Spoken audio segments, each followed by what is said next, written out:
I have been at so many powerful tables now, right? I've been at, I've worked in every sector. I've been a lawyer at a big law firm. I've worked at an academic university, been associate dean. I've been the vice president in community development at a hospital. I've been, I run a nonprofit organization. I have worked in the government. I worked with the mayor in the city of Chicago. I worked in the Department of Planning and Development. I was First Lady of the United States of America. I've seen these seats. I've served on corporate boards. I've done it, not all, but I've done a lot. And I'm just telling you, there are a lot of people who don't belong there. And every table, I thought it was me. And after a little bit, I was like, nope, it's him.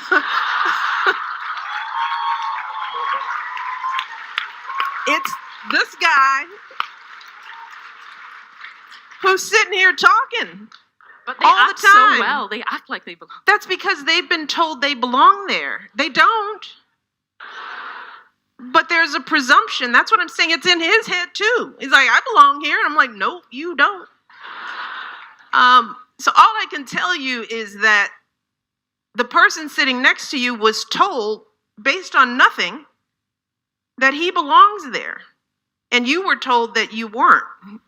Both things are wrong, oftentimes. So what I had to learn to do for myself was being, age helps you with imposter syndrome. So I'm 55 now, and I've seen it. I've been waiting to be as bad as people told me I would be, I've been waiting for when I was going to fall and mess up and fail. I've been waiting because that's what they said. I didn't belong at Princeton, right?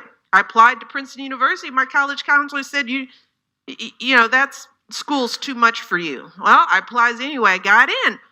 I was waiting for it to be hard and for everybody else to be so much smarter. They weren't. And I did wonder if there is ever, and we can do all the caveats about your lucky life and how wonderful it is to be you, and I know you know that. But is there ever kind of that burden of being Tom Hanks, your America's sweetheart? I don't think there's a person on the planet Earth, no matter where they are, unless they are sociopaths, that don't have a moment somehow where they think, am I a fraud?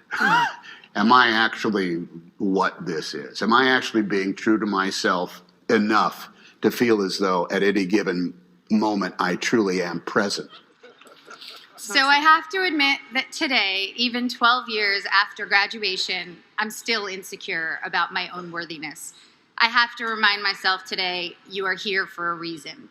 Today, I feel much like I did when I came to Harvard Yard as a freshman in 1999, when you guys were, to my continued shock and horror, still in kindergarten. I felt like there had been some mistake, that I wasn't smart enough to be in this company, and that every time I opened my mouth, I would have to prove I wasn't just a dumb actress. So I start with an apology. This won't be very funny. I'm not a comedian, and I didn't get a ghostwriter.